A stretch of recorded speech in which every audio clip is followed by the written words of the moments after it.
La primavera árabe. La primavera árabe es considerada por muchos estudiosos la primera gran oleada de protestas laica y democrática del mundo árabe ocurrida en el siglo XXI,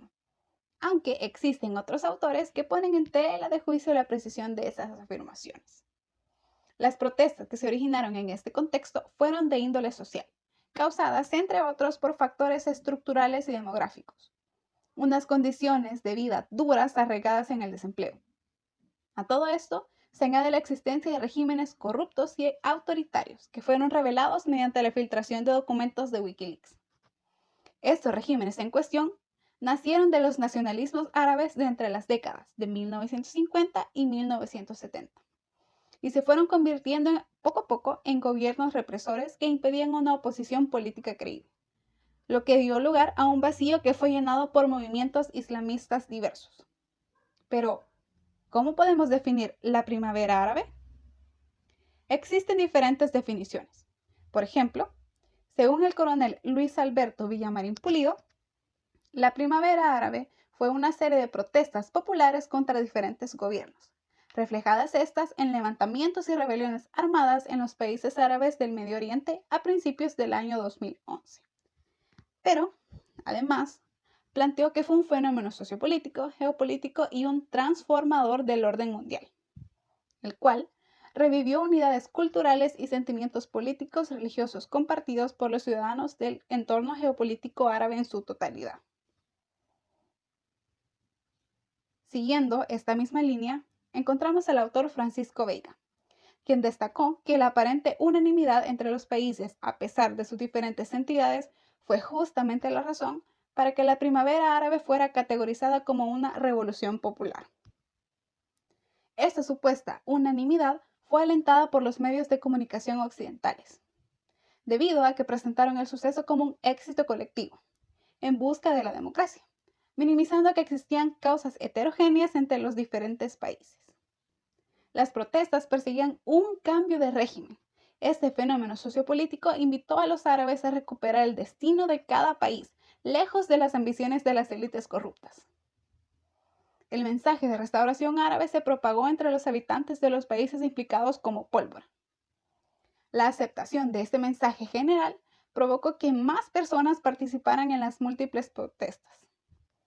Y, en lugar de promover consignas ideológicas, se blandían banderas nacionales. Los manifestantes reclamaron derechos como ciudadanos, rechazaban las dictaduras, autocracias y las represiones bajo el lema: el pueblo quiere la caída del régimen. Exigían cambios democráticos y una mejora sustancial de las condiciones de vida. El coronel Villamarín describió este acontecimiento como una perfecta mezcla entre patriotismo y mensaje social. Pero, ¿por qué se le denominó a este fenómeno con el término de primavera? Para responder a este interrogante, citaremos las palabras del escritor George Sade, que nos dice: como el concepto de primavera es el nacimiento de una nueva vida, podemos tomar como la primavera árabe era considerada una nueva forma de vida, o una nueva visión en el mundo árabe, esta vez con todo lo que se requiere hoy en día basado en los derechos humanos. De ahí empieza lo que se llamará posteriormente la primavera árabe. No obstante, cabe recalcar que otros analistas como el estadounidense Thomas L. Friedman considera que debe ser retirado el calificativo de primavera árabe tradicional, debido a que él considera que no hay nada primaveral de los sucesos relacionados con este tema. En ese sentido, él expresa que se debe de hablar en su lugar de un despertar árabe, aunque al ser una revolución sin líderes, se puede decir que los habitantes de esta región no habían despertado del todo. Sugiere además que mejor se le denomine como la década árabe o el siglo del vecindario árabe a este periodo de inestabilidad interestatal e interregional. Otros autores, como Luis Melián Rodríguez, también consideran que el término de primavera se refiere a un cambio de procesos políticos, el cual no define el fenómeno, debido a que es excesivamente sensacionalista al dar a entender un cambio profundo de las normas, estructuras, comportamientos y procesos que regulan el ejercicio y el acceso al poder. Las protestas populares provocaron que el alzamiento civil adquiriera protagonismo globalizado, provocando así que la prensa internacional utilizara términos un tanto románticos para generar interés por el gran éxito colectivo ocurrido en Medio Oriente en pro de la democracia. El papel que jugaron las tecnologías fue muy importante, ya que la mayoría de armas utilizadas en las manifestaciones fueron los teléfonos móviles que compartían lo que ocurría dentro de ellas. En las manifestaciones participaban en su mayoría jóvenes estudiantes y profesionales, los cuales, según Veiga, formaban parte de una nueva clase media técnico-profesional con acceso a Internet en esa región. Mediante las redes sociales se viralizaron publicaciones sin mayor censura de prensa sobre lo que estaba ocurriendo en Medio Oriente, específicamente a través de redes sociales como Facebook, Twitter y blogs que eran utilizados como medio de opinión y a la vez emitiendo protestas contra los gobiernos. Así, lo que comenzó como un alboroto en Facebook desembocó en un cúmulo de protestas. Nadie se imaginó que tal inconformidad provocaría que en algunos países sus líderes políticos fueran derrocados. Las redes sociales mostraban diversas imágenes y diferentes opiniones que otros medios nacionales no mostraban o tergiversaban para beneficiar los intereses políticos de los gobiernos. Por ejemplo, en algunos de esos países se hablaba de grandes masacres por parte del ejército que en realidad nunca ocurrieron, todo para que el pueblo se defraudara de su ejército. En ciertos países, el Internet se convirtió en un arma tan importante por revelar información en su mayoría confidencial, siendo prohibido su uso por parte del gobierno junto al de los teléfonos móviles. Además, algunas reconocidas cadenas televisivas fueron canceladas por emitir las 24 horas de revueltas en Internet. El papel que Internet y las redes sociales jugaron a la hora de masificar el alcance de las manifestaciones ha sido ampliamente discutido. Por un lado están quienes defienden su uso como gran causa de las revueltas, y por otra parte están quienes lo citan simplemente como un cambio evidente provocado por los medios de comunicación y nunca como una causa profunda, porque el reducir el sentido de las manifestaciones a una simple revuelta subida de tono a través de las redes sería desvirtuar grandemente las causas de fondo de las luchas. Aunque si bien las redes sociales sirvieron mucho para difundir la información, fue el factor de la lengua común el que aceleró aún más la comunicación entre todos los habitantes de la región, pero debido a que las imágenes de la situación podían ser vistas en todas partes del mundo, se dieron diferentes reacciones en el ámbito internacional. ¿Qué significó para los países árabes la primavera árabe? Para los países árabes de primer momento, la primavera árabe significó una serie de cambios, ya sea en materia política, institucional, social, entre otros. Como lo indica Inmaculada Shmolka,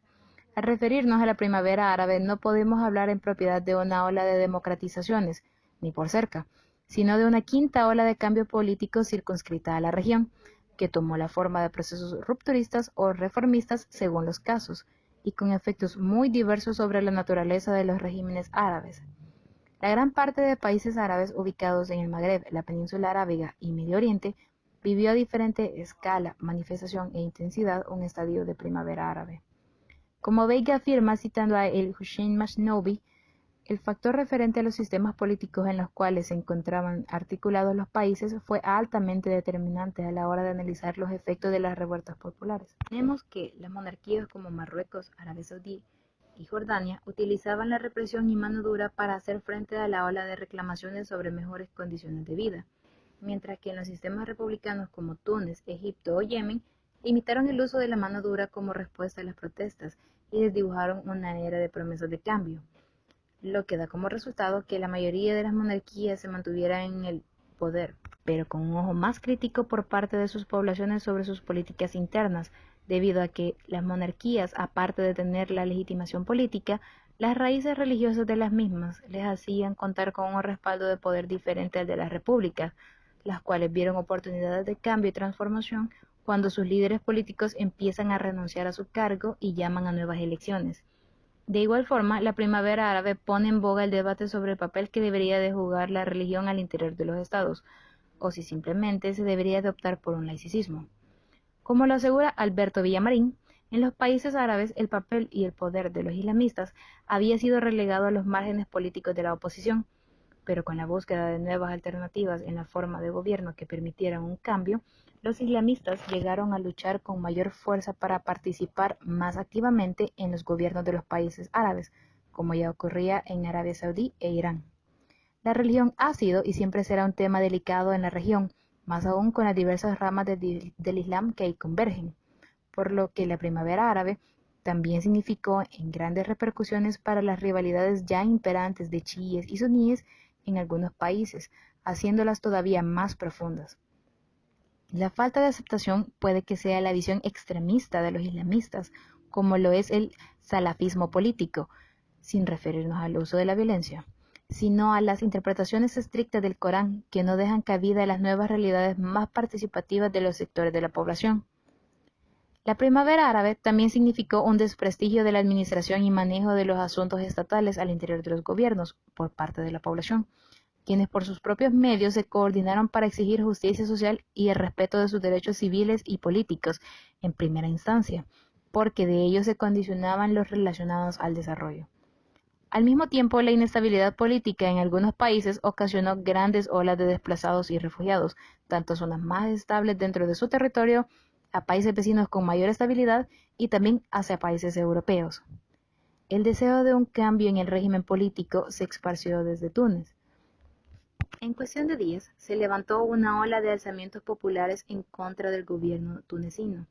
Posteriormente, esa chispa de inconformidad social no podía apagarse, por lo cual ésta se expandió a gran parte del mundo árabe, principalmente en la zona del Magreb, en donde, según Veiga, se cometían serias vulneraciones a las libertades fundamentales y donde el autoritarismo se disfrazaba como propaganda generada desde los poderosos ministerios de información, por lo que aquellas personas que se sentían identificados con los mismos problemas sociales y políticos comenzaron a manifestarse en las calles, dando inicio a la primavera árabe. Conclusiones. Si bien hace décadas atrás la corriente de lucha en los países del Magreb y Medio Oriente era para defenderse de las amenazas exteriores de los colonizadores, tal parece que ahora es dentro del corazón de los gobiernos donde se alza un malestar. Tras largos periodos de estancamiento de políticas públicas que aseguraran el desarrollo y calidad de vida, con un alto nivel de corrupción, abuso por parte de las autoridades y desempleo, la población empezó a recriminar por más justicia dentro de la sociedad, condiciones las cuales esperaban cuando dejaban atrás su pasado colonial. Esta serie de manifestaciones conocidas como Primavera Árabe empezaron con una sociedad de jóvenes árabes y profesionales más occidentalizados y con mayor conocimiento del alcance y las oportunidades que brindaban las nuevas tecnologías de la información y comunicación como medios alternativos de denuncia ciudadana. Si bien algunos autores han expresado que se trató de una lucha en búsqueda de democracia, debe de cuestionarse también el concepto de democracia que exponen era la buscada. Tal vez la influencia de la occidentalización había sido demasiado grande y al final lo que de verdad se necesita es que las mismas sociedades árabes elijan un sistema propio y más adaptado a las realidades que necesitan, con más participación ciudadana, pero no bajo el modelo que Occidente ha ofrecido, porque incluso a ellos les ha fallado varias veces, teniendo estos una cultura, historia y religión totalmente diferente a la de los países árabes. Pero el verdadero debate, como lo indica Smolka, era sobre que en los países árabes en los que han tenido lugar reformas políticas no se puede hablar de un cambio de régimen, ya que continúan siendo regímenes autoritarios o los procesos de democratización de carácter occidental no terminaron de conformarse. Pero la idea de democracia occidental ya se encontraba presente desde la iniciativa del plan llamado Gran Oriente Medio por parte de Estados Unidos, quienes siempre han tenido un gran interés en esa zona geoestratégica.